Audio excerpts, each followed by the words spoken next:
Hi, I'm Frania Shelley-Grielen of animalbehaviorist.us, and today I want to talk to you about how to walk your dog.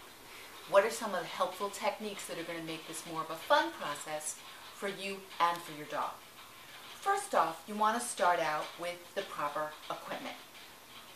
Proper equipment is going to include the type of collar you're using, a leash, and maybe a halter. Now, the buckle collar is really going to be the best collar for walking your dog. It's not aversive. There's no painful movement for the dog if the dog pulls against it. It is a bit constricting, and we'll talk more about, if there is pulling, we'll talk more about pulling and some tips on how to work on that if that's your issue with your dog. But try to avoid choke chains and pinch collars and head halters. Things that are going to be painful and are going to inhibit natural behaviors are not going to make walking a very good experience for either one of you.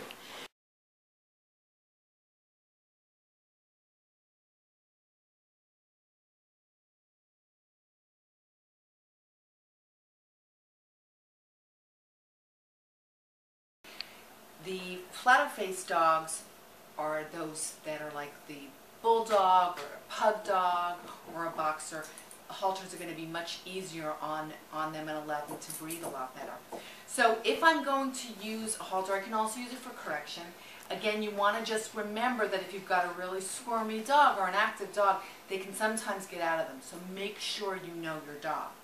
So I put this on the dog, okay, and make sure that when I put it on, that I'm fitting it properly on her. They're mostly going to close around the abdomen area, and you can tell.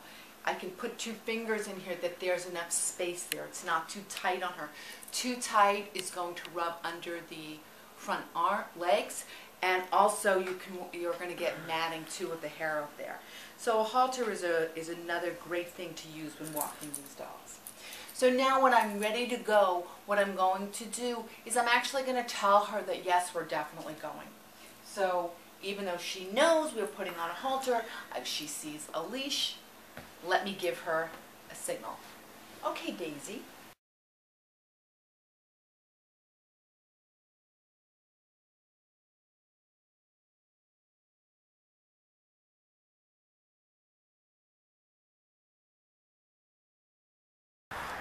Okay, so now I've got her on her leash.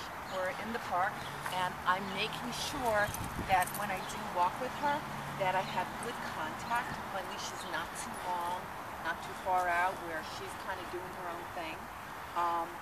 Make sure that you take 2 ways to do this. Keep your hands close to your body. It's going to give you more strength in terms of being able to be in control of the dog, especially if you do have a dog that's a puller. You want to be an oak and not a willow. Taking one hand, you can loop the end of the leash around your hands, kind of fold it up a little bit like a joystick and hold it close to your belly. I've got it, and walk this way. Or I can take it, loop one hand this way, and then take the other part of it and hold it again close to my body. But the idea being that we've got good contact between both of us. I've got a fairly loose leash. The dog is able to take a sniff around, and I am interacting with this dog. I'm paying attention to what she's doing. I am being a proactive handler, allowing her to experience the world in her #1 way of doing that, which is smelling. So she gets to take a sniff around. This is really a very enervating thing for a dog to do.